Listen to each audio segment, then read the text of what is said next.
Welcome to another enthralling Witcher lore exploration, where today we'll delve into the mysterious realm of the sea with the enigmatic beings known as Sirens. Unlike many monsters, encountering a siren doesn't initially invoke fear, but rather curiosity and attraction. And that's a grave mistake because as soon as you're within the reach, their alluring beauty changes into monstrous, horrific nightmare of a face, and that's when you realize you've made a fatal mistake. But it's already too late. The siren would take you to the depths of the sea, where even your bones won't be found. Siren's appearance resemble a beautiful woman with a tail covered in silver scales instead of legs. They also have wings, giving them the ability to fly. Sirens usually appear in sea or near the coast. We all remember them attacking our small boat while sailing, one of the most annoying experiences in the world of The Witcher, especially in the quest of Isle of Mist. Sirens can live both in the sea and land. They can swim and fly, making them a versatile fighter. Their beauty is nothing more than a trap to lure men, not so different than the technique people use to lure their hunt into a trap. Once a mesmerized man get close enough, Siren's appearance changed drastically. Their alluring face suddenly turns into a fang-filled, fish-like mouth, and that's the last thing the unfortunate soul enchanted with the beauty of an illusion sees. This technique of luring makes Sirens special between all the Witcher's beasts. Sirens attack in groups, as they aren't particularly strong alone. They do sweep attacks and slash with their sharp talons. They also can produce an ear-piercing screech that stuns their attackers. Before getting into the origin and mythology of Sirens, let's hear their Witcher bestiary description. Out at the sea, if you hear a beautiful woman singing, turn the ship around at once. You understand? Even if it means sailing straight back into a storm. Erica Findersfield advice given to his son before his first solo voyage. Like skilled hunters setting out wooden ducks to lure in drakes, Sirens and Lamias lure men near, using their own bodies as decoys.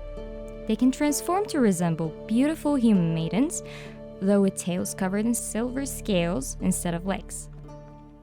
Once a naive sailor gets within arm's reach of these beautiful creatures, their fair faces suddenly turn to fang-filled fish-like maws, and lovely tails, promising unknown delights, become sharp, death-dealing talons. One legend claims Sirens and Lamias were once friendly towards men, and supposedly were even known, albeit on rare occasions, to accept some sailors' clumsy attempts at courtship. In our day, however, they're decidedly aggressive, perhaps soared by the numerous kidnappings carried out by frustrated sea salts. Whatever the truth, one thing is certain. These days, the monsters display no signs of goodwill, and so, when spotting them, one should immediately reach for one's silver sword. Sirens and Lamias, the Sirens' more dangerous cousins, usually hunt in flocks, making use of their numbers as well as their ability to move effortlessly through water and air. On the ground, however, they're virtually defenseless, and so a wise tactic is to damage their fin-like wings to force them to land. The Igni sign also proves effective when fighting against them. Threatened or injured Sirens will let out a terrifying shriek, leaving their opponents stunned while they escape, and their sisters swoop down for an easy attack. Although Witcher lore often comes from Slavic mythology, as the writer himself is from Poland, but Sirens actually originate from Greek mythology. They are described in Greek mythology as a creature half bird and half woman, who lured sailors to destruction by sweetness of her song.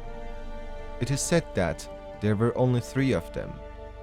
In Homer's Odyssey, the Greek hero Odysseus escaped the danger of the Sirens by following the advice of the sorceress. He had his crew plug their ears with wax, so that they could not hear the Sirens' irresistible song. Odysseus himself left his ears unplugged, because he wanted to hear their singing.